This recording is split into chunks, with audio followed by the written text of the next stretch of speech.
Hello friends, welcome to all of you Shiksha 360.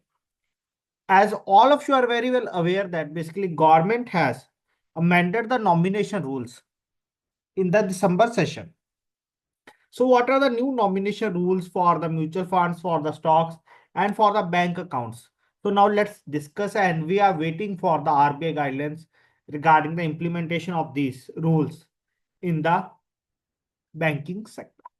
So now let's discuss in short regarding that. There is a basically one snapshot. In that we will try to cover everything regarding that, and one point which left which we will cover in the next slide. So understanding the new bank nomination amendment. So the recent proposed amendment now allows you to have 4 nominations in your bank account. So what was the previous rule? Bank accounts, either it is to be a saving, fixed deposit or recurring deposit.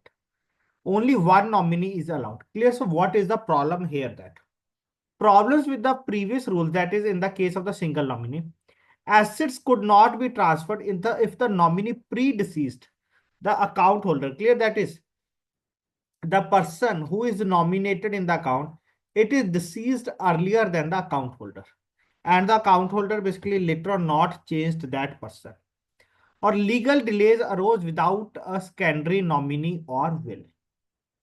Unclaimed assets were transferred to DEF. What is the meaning of DEF? Basically, after how many years basically it will transfer to the DEF? That is after 10 years. DEF basically stands for the Depository Education and Awareness Fund. Clear? That is, in simple language we can say that is the unclaimed amount which is left in the banks for more than 10 years, that will be transferred to the DEF.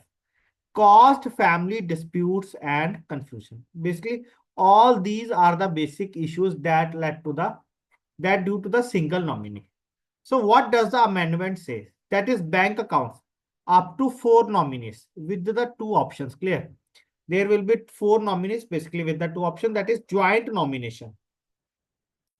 Joint nomination, basically what is that? Basically, what are the 2 options? First one, that is the joint nomination. Second one, that is the successive nomination. What is the meaning of the joint nomination? That is, assign the specific ratio, that example, 50% to the wife, 30% to the son and 20% to the daughter, like this way. A specific ratio it is to be allotted. Or successive nomination, that is assets passed to the next nominee. That is, if the previous nominee is deceased, like first of all it will be the wife. If wife is deceased, then it is to be a son. If son is deceased, then it will be to the daughter. Clear? Like this way. So need for the uniform rules, nomination rules. Current issue, that is different formats across the different financial assets. So like under the mutual fund, nominees allowed it is to be 3. Demat 3.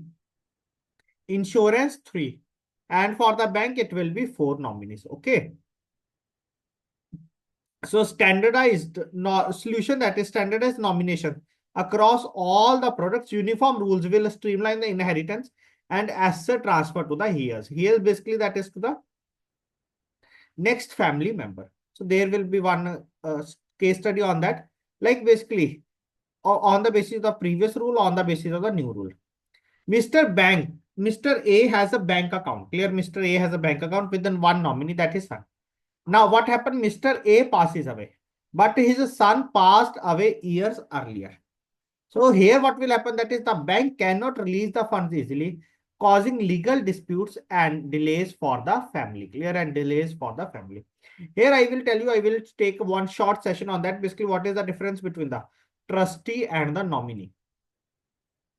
Even if you have get the nominee in your account, then it will not be a guarantee that the amount will be taken away by the nominee in the case of the death of the account holder. Clear? Death of the account holder.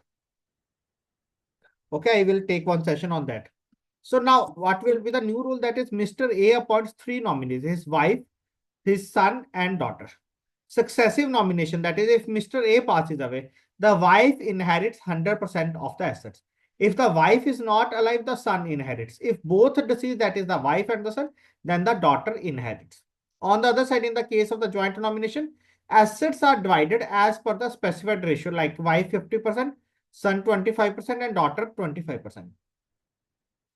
If one nominee dies, his or her share will be redistributed according to the applicable ratios. Clear? Basically on that point, if one of the person dies, I will taken directly from the basically guidelines which are issued. What they say is that for more clarity, okay, what it says that if any one nominee dies before receiving the deposit from the banking company, the nomination in respect of such nominee alone shall become ineffective. Okay, if the nominee dies and the amount of the deposit proportionated to be nominated in the favor of the deceased nominee shall be treated as if nomination has not been made in respect of that portion of deposit. Clear? If that nominee died, okay, as the word says that, clear, or I am able to understand that the portion of that nominee will be treated as how it will be treated as that there is no nomination basically for that much amount. Clear? Like if 50%, 25%, 25%. If that 25% nominee died, so that 25% money will be treated as that type of money in which no nomination it is to be made and the death settlement to be done on that amount, and rest it is to be settled as per the nomination ratios. Okay, so this is what I am able to understand, and this is the brief regarding the new nomination, that the bank nomination amendment. Clear? And we will take one more session as the proper rules will be implemented by the RBI. Clear? Just it is an overview of that. So thanks to all of you for joining this short discussion.